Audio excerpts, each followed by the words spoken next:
Hi people and hello my Chili Con Carnage crew, it's Chili here from Live Listener Raced. I hope that didn't interrupt the little broadcast before. What's another episode without another issue? On this episode of our live stream, we're going to go over some news that I found quite interesting, and that ranges of course from Soulja Boy getting indicted in cryptocurrency promotions, Saliva's guitarist unfortunately passing away, Slipknot's Not Fest, of course a new metal band that performs in wild areas such as Subway in this instance, the music industry wanting to make more money off you because why not? We need more money.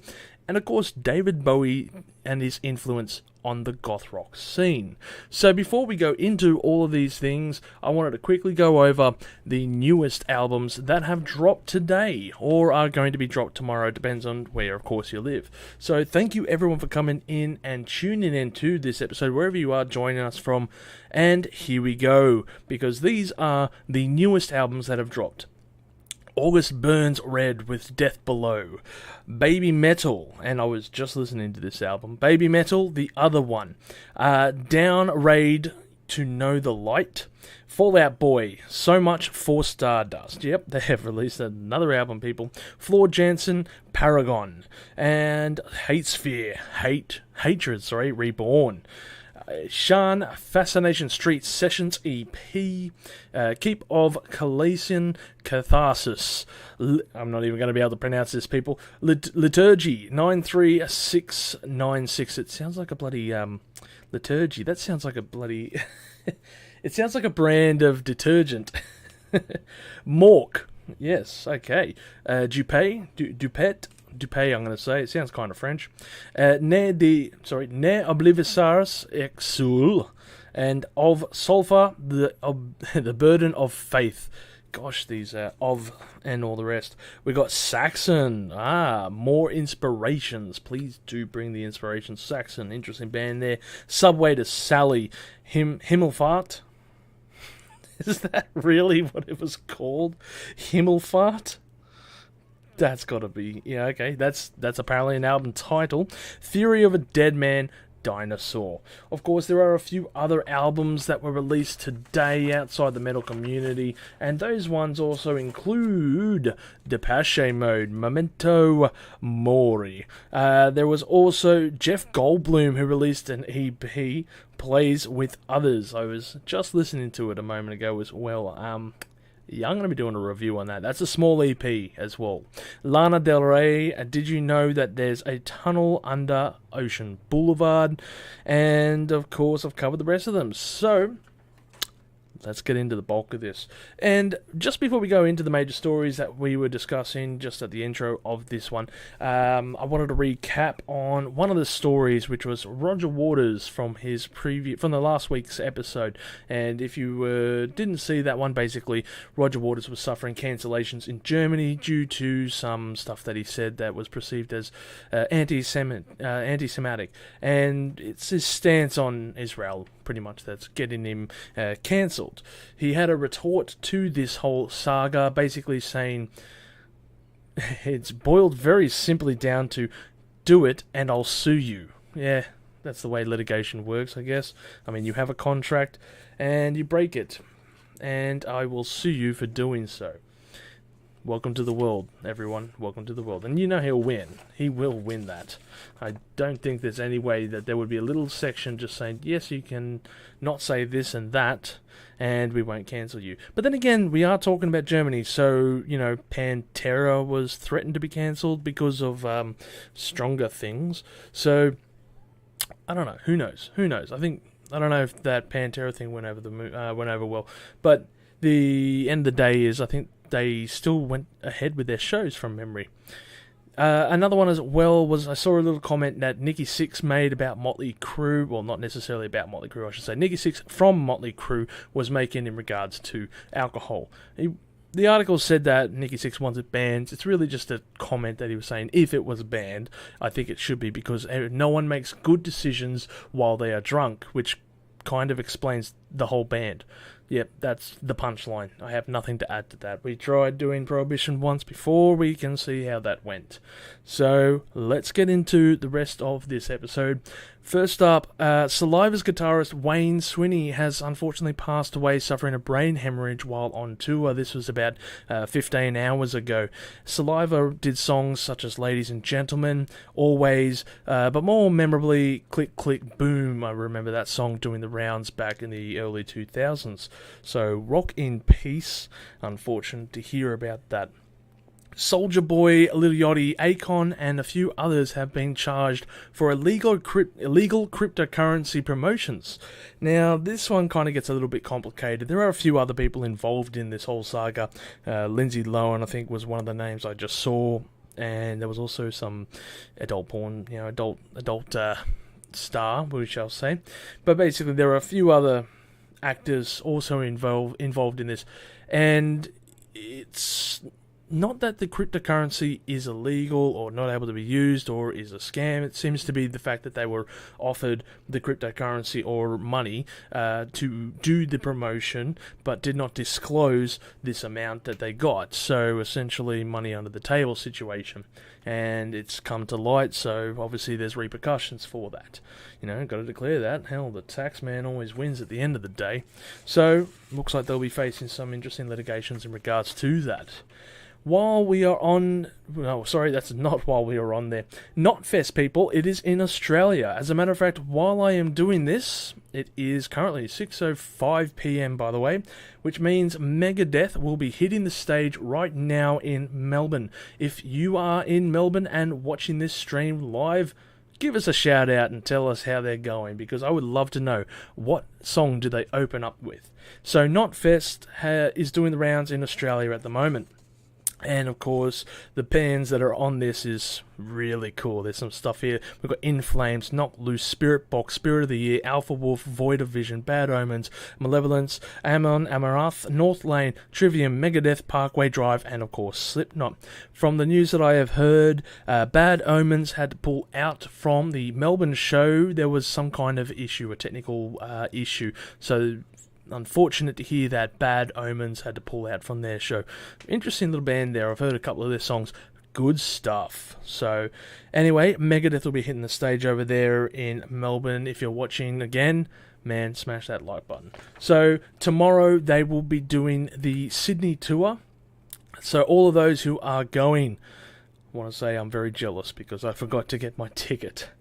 But if you are going, congratulations. Also drop a like and say, who do you want to see? Who would you like to see out of the Knotfest? I mean, besides Slipknot, of course. But who would you like to see? Because if I'm going over this whole list here, Megadeth would be my pick. I don't know how they are at the moment. I'm pretty sure it wasn't Dave Ellefson back in the band now. I remember there was some news going on about that. But I would want to see Megadeth for multiple reasons. They're the last of the big four that I haven't seen yet, and Megadeth is just a band that I hold up so highly. On top of that, there would be, Spirit Box would be another one that I would love to see. Great tunes from them. Just great vibes also from the whole band. Okay, so moving on to new metal, and there was a little band that is called Silly Goose, aptly named band I should say, and they performed a gig, a guerrilla type gig, in a Subway sandwich shop. So the band is very renowned for this. They just go into an area, film themselves doing a little live gig, and then, well, fuck off. It's like a very low way of, I guess, what Rage Against the Machine did for their video clip of, I can't think of the name of the song, but the one where they performed out the front of Wall Street. Anyway, these guys, they just go into public places, perform a song, film it, and then go. So, Silly Gooses made the headlines by doing a song in a Subway restaurant. Imagine just walking in a Subway and be like, do I feel like meatballs, BMT, or... Nookie. I'll take the Nookie. So, yep, that is a thing that has happened. Next, of course, is the music industry, which wants to raise the price of their streaming services. This is despite the fact that all the music streaming services made over $26 billion last year. And they want to increase that because, well, get on board. Everything's going up higher in this day and age because fuck you and that's why, then, I mean, look at Netflix, look at every other subscription service out there, and you can just see it's a trend. If we can get more money out of our customers, we will. If they increase their profits by 10% while losing 5% of their subscription service, that's a gain. So at the end of the day, it's up to you. But I think it's unfortunate, because if they said, all right, we're going to raise this by 10%, and that 10% is going all to the bands, then I'd kind of be more with it. Because, I mean, let's take, for example, some of the top 500 bands on Spotify. They would not be making enough money per month from their streams to buy a freaking coffee, and yet they're making $26 billion.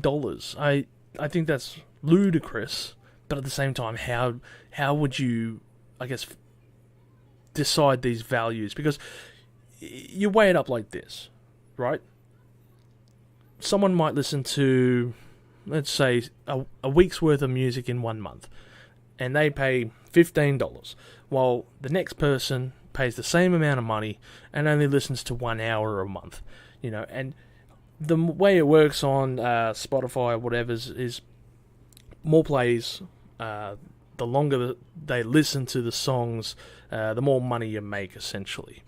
Now, the person who is probably listening to that stuff for longer is still paying the same amount as the other person who is not listening as much. So it's a really hard way to divide all this money and split it up amongst the bands.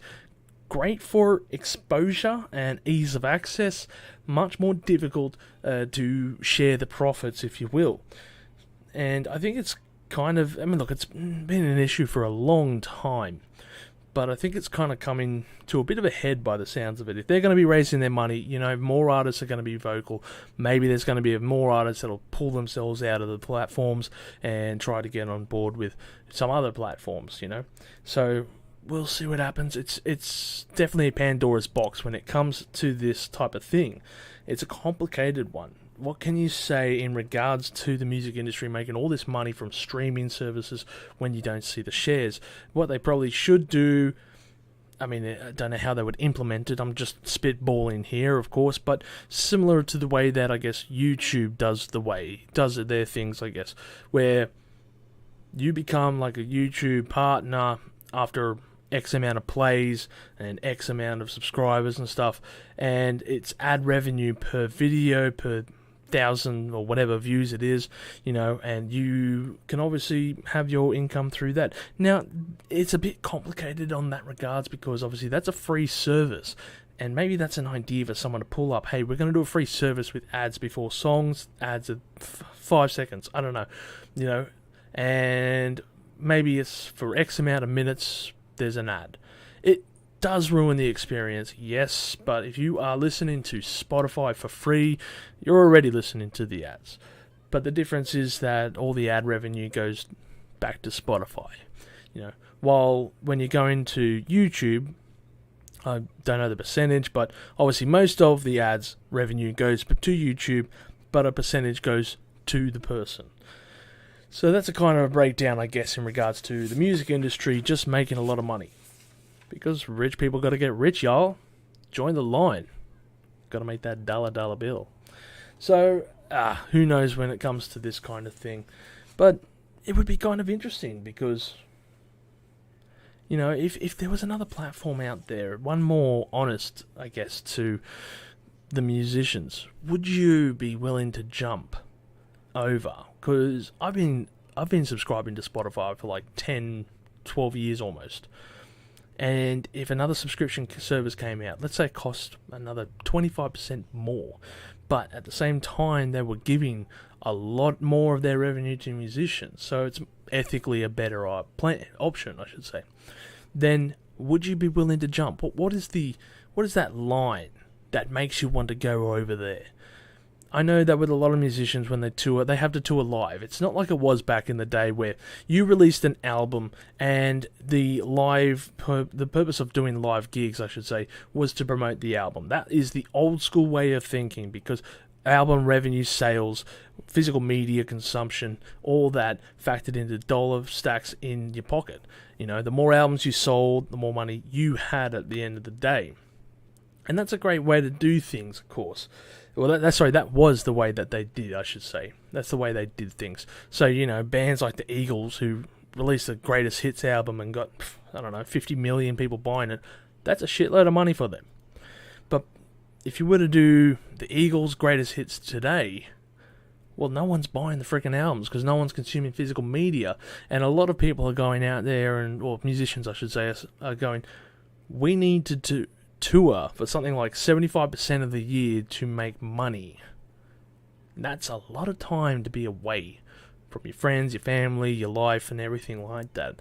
Imagine being on the road, 365 days there's a year. So we're talking about, 270-ish, 280 days of the year on the road. Constantly changing cities and playing your gigs, going to new places. That is grueling lifestyle. And I know the music industry was always going to change. It's always been a slow progress to that, I guess. But it's a very different world that we live in.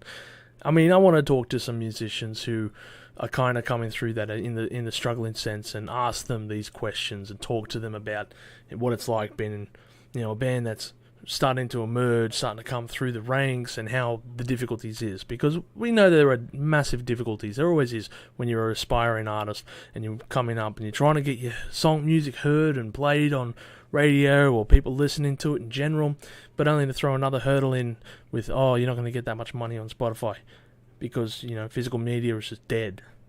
People are listening only on streaming. And that's why a lot of people are saying, to support your bands, you need to buy their vinyls, you need to buy their stuff on their website, and you need to buy their merch at their shows. And that's what I love to do all the time when I go to the shows. I try to buy the shirts every time I go to a show.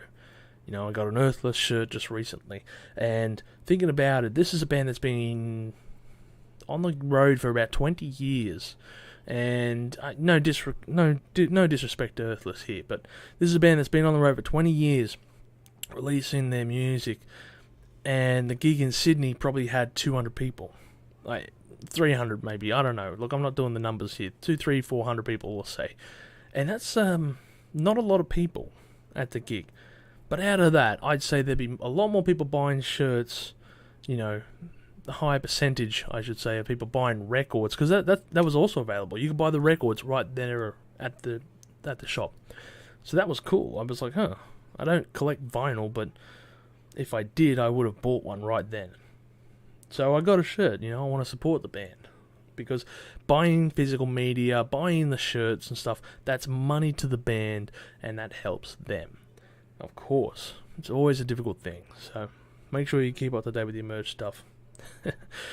The last thing on the... this is a short stream, we're looking at the time here, but this is the last thing in regards to today. I'm going to try and drag this one out for a little bit. Oh, sorry, I forgot there's also the Spotify thing.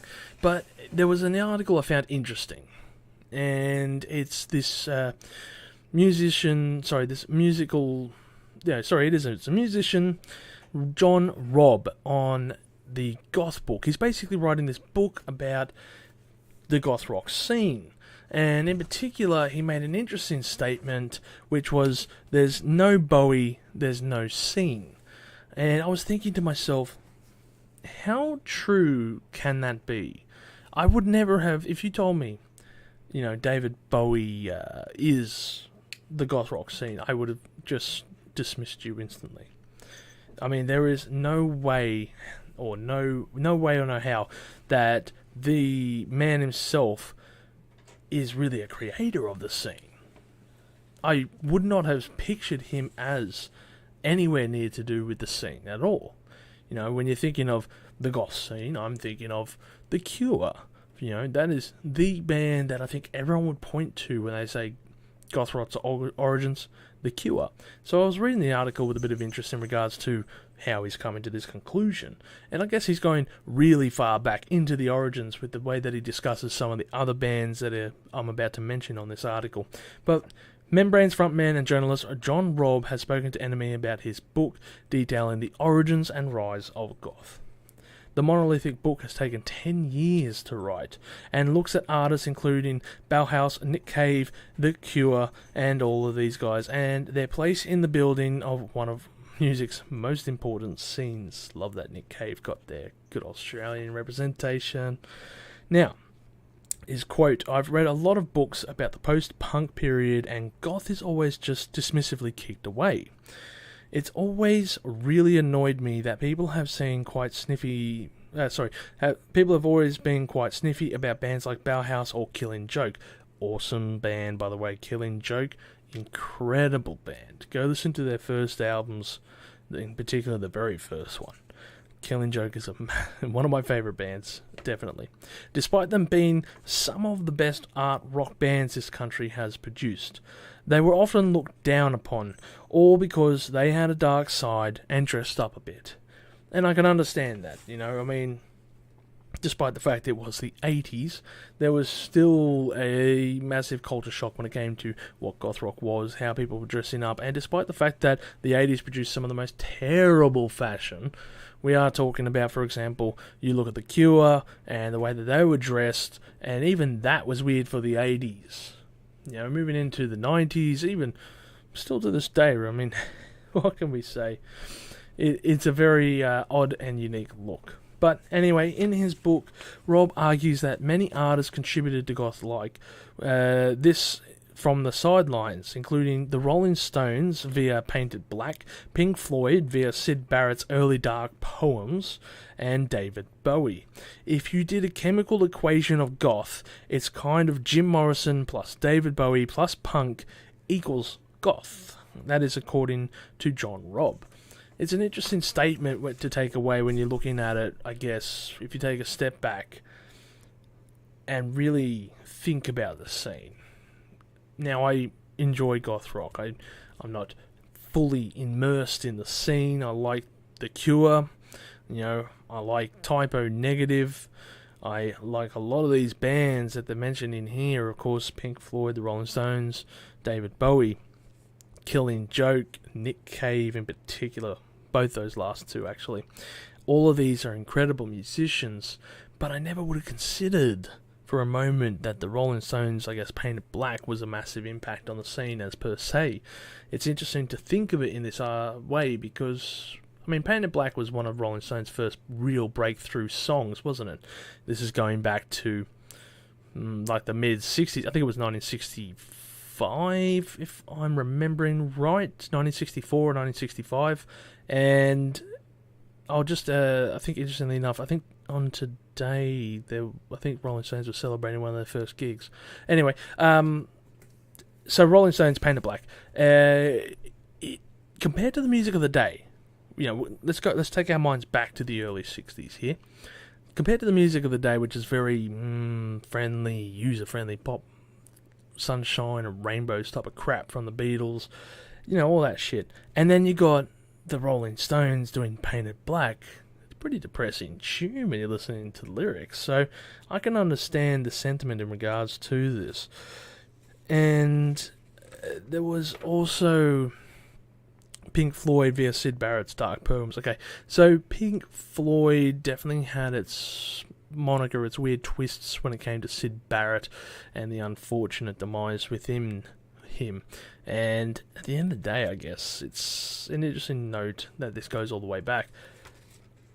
So I guess what we're looking at is the musical styles of the Rolling Stones, the lyricisms that of Pink Floyd and David Bowie, in particular the Syd Barrett era. And of course you've got the punkish energy of the 70s. And all of this equals bands like Killing Joke and The Cure. Because if you're listening to the energy and the styles of it, obviously you have the mysticism and the lyrics within that. But if you look at Killing Joke's first album, it's very aggressive. It's very post-punk kind of energy, and it does come across as a very punk. The very first album in particular, very punk. It can be very punk. That high energy, like The Weight, really good tune with that one. But you move later on into a few of their other things, and you get some interesting changes, I guess. Because with Killing Joke, they do things like, what was it, Night Times and stuff like that. 80s, Love Like Blood, off the Nighttime album in 85. and even moving into other realms on the 80s, and they moved into a very synthish kind of sound with fire dances and what's this for, and up until even this early stage of the millennium when they released their self-titled album, still making very relevant waves.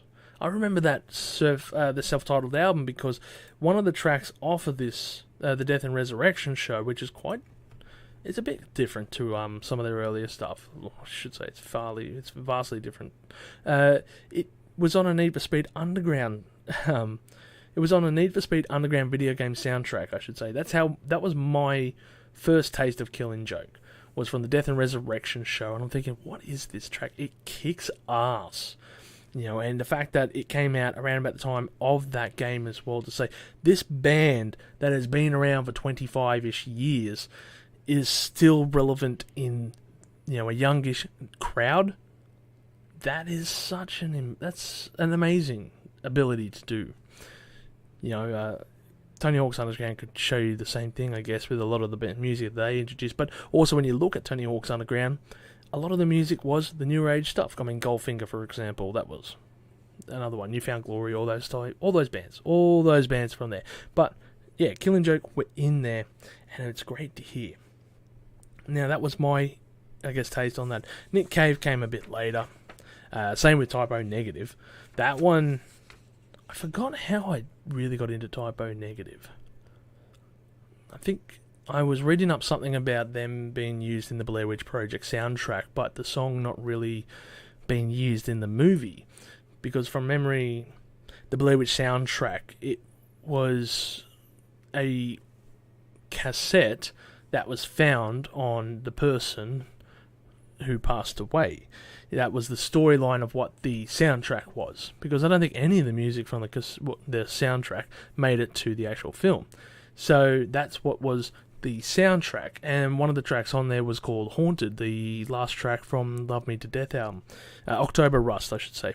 And I remember listening to it because it's like 10 minutes long and this weird ambient kind of dark sounding thing, and it was really, really good. And I got into that. That was my first album that I bought from Typo Negative, was October Rust. My favourite one, Fight Me. I think it's better than Christian Women. But yeah, Nick Cave was a band that I had been easily interested in for years before that. Coming across, Murder Ballads and Henry Lee and all the rest of those tracks that came with it. Very interesting history behind them, because the stuff that really made him famous on the scene, that was like his 8th album. He'd been writing in the 80s, even in the 70s, but it wasn't until like 1988 and 1990 when he really burst on the scene, Nick Cave, and still records some really good music. Ghosteen was his recent effort. That was pretty good, but Skeleton Trees, Pushing the Sky Away, stuff like that. So back to the statement, which was no Bowie, no scene. I'd never really thought of it as Bowie having too much of a massive influence on the goth scene. But I mean, at the end of the day, David Bowie has had a lot of influence on a lot of musicians without my knowledge. And, I guess when you're looking at it and its wild diversity within music, it doesn't really surprise me that, you look at these surreal soundscapes within his mind, that you get such a leap. It's not too far of a leap, I guess, to make that the impact that he made with what would become the goth scene of the 80s. There was definitely a lot of records that he put out there that were highly influential on the sound and stuff like that, because he changed his sound a lot throughout that 70s period, going from like that Space Oddity sound to, of course, the Diamond Dogs type of thing, and from everything in between. I mean, he did so much weird shit in the 70s and the 80s. So it's interesting to kind of look at it and go, you've got a point. You really do. As far as the statement goes that no Bowie, no scene, that last part of the sentence, I should say, no scene, I think we've transcended past the need for Bowie. Bowie and his influence, it was there in the 70s, in the 80s, hell, into the 90s. But it's like saying that there's no rock music without Queen. Queen hasn't really written any albums since the 90s. They have, but let's face it, they haven't been an influential band since really the 80s. You know, the last time they had a really big breakthrough song would have been like 88 or whatever it was, Bring the Hammer Down or something. And, you know, to make an outlandish statement stating that no Bowie, no scene just seems a bit unjust, that the scene can't thrive without Bowie. It really glamorizes the musician in regards to putting him on a pedestal. Yes, there's been famous musicians throughout time that have made such an impact on a scene, but it's not like the scene is going to be bad without them. The scene's just always evolving and changing. You know, you might look at it and go, oh, punk rock, for example. Punk rock has not thrived in the past 10, 15 years almost. It's been a very stagnant area. It really has. Since the decline of emo and pop punk, essentially, it's been a very stagnant field that has been remaining the same for decades. You know, we have 3-chord songs that last less than 2 minutes or whatever, and there's various subfields of punk that just all stays the same. But there are sections of the punk movement that have changed. And it's just not what you would expect. Because the unexpected is what's going to happen, you know, when it comes to moving the genre forward. For example, when it comes to punk, I always thought that there'd be some kind of, you know, new 3-chord monster out there that'll take us by storm in personality. But I find myself pointing towards The Garden as a perfect example, and their style of so-called Vada Vada rock. And they are, to describe them in a nutshell, synth punk rock. You know, they have sounds that are very akin to the hardcore, you know, punk movement of the 80s. But then you got newer stuff with synth drums and shit like that, and it's really cool. It's like their most recent album, Horseshit, on Route 66. I've done a review on it. Check them out. I highly recommend them. But that's an example of a band that is paying homage to the past while moving forward into the unknown. And that is going to be, I guess, the sound that transcends the punk rock movement. Same to the way goth is. We're not going to see and hear a lot more of The Cure because that was so new for the time, you know, when it was released in the 80s, that it was mind-blowing. But then you go into, you know, the 90s, and you got bands like Typo Negative, or A Pale Horse Named Death. You know, these bands, they suddenly got heavier. It was a metal version of what this gothic sound was. There is not going to be another Typo Negative, unfortunately. And to be honest, I don't think I would want to see another Typo Negative knockoff band. You just can't do it. So what is going to be the newer wave? I mean, you go into the 2000s even, and you would have like symphonic metal mixed with kind of gothic imagery with I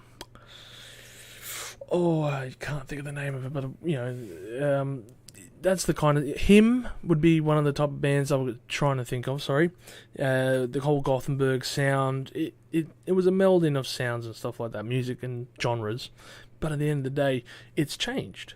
You know, these bands, I'm sure they have their influences with David Bowie and how much they enjoyed their music. But Nightwish was the other band I was trying to think of. And at the end of the day, it's changed. It will change. It will constantly change. So, no David Bowie, no scene is just a headline. Maybe it's just quipping something out of context to get the clicks there. But if that was the true statement and what is meant behind it, well, history has proven several people wrong by making statements such as this. We moved past from a Bowie, we've moved past from Nirvana, we're going to move past from Presley, eventually. But you know what I mean? Like, all these things will be just moved on. Oh, speaking of Presley, on this day he joined the army. just in the one there. So, before we close out the episode, I just wanted to talk about my Spotify playlist that has recommended several weird and wonderful songs for the week. Now, what is on my Discovery Weekly? And let's check it out, because there's going to be some weird crap on this list, I guarantee it. Now, to begin off, we got the MCC, Magna Carta Cartel. That's awesome. That's an awesome name.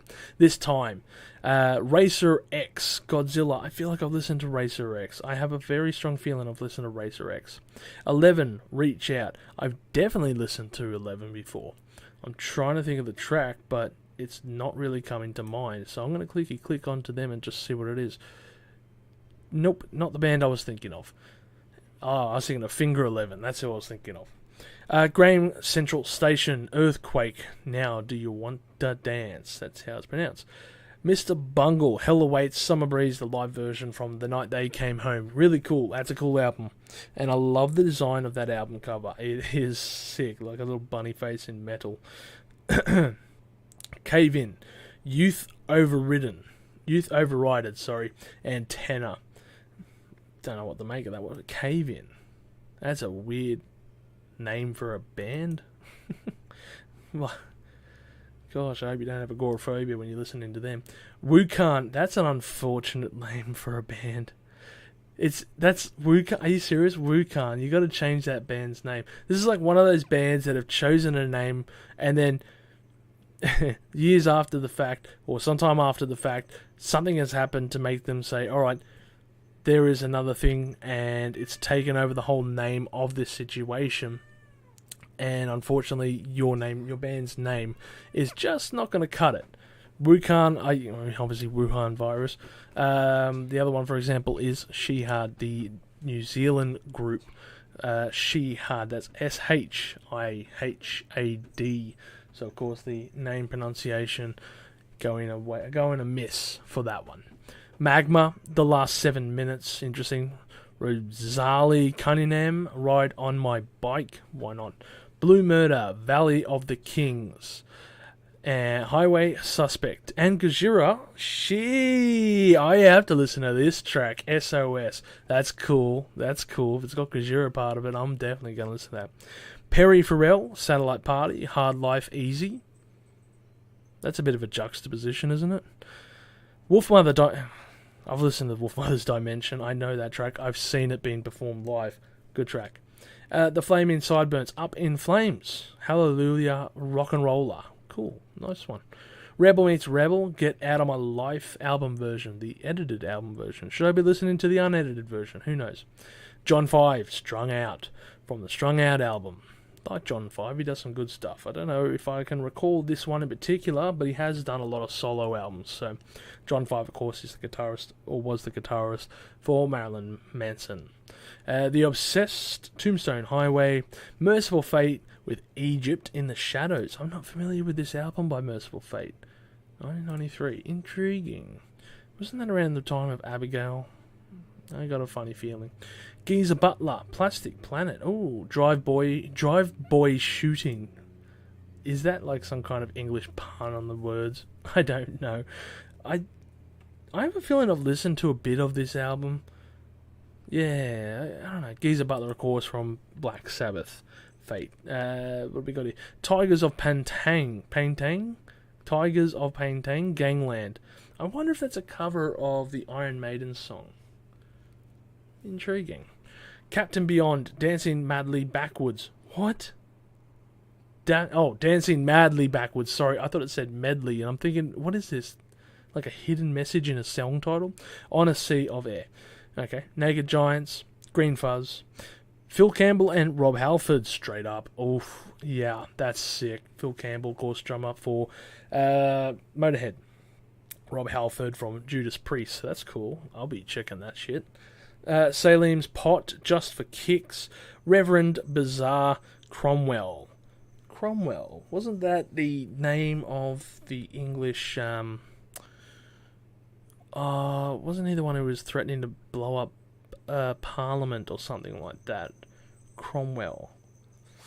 One of the people that was involved in it. No, Cromwell was... I don't know. There's a name that's famous for Cromwell. I know there is.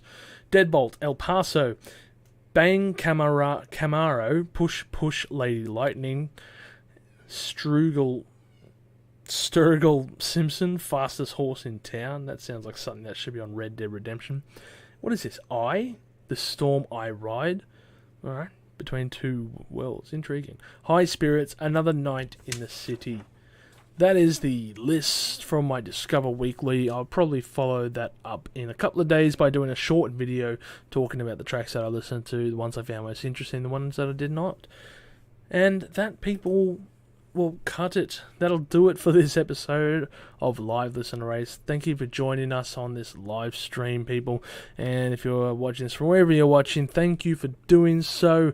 Make sure to check out our videos in regards to all kinds of music-related content. And as always, don't forget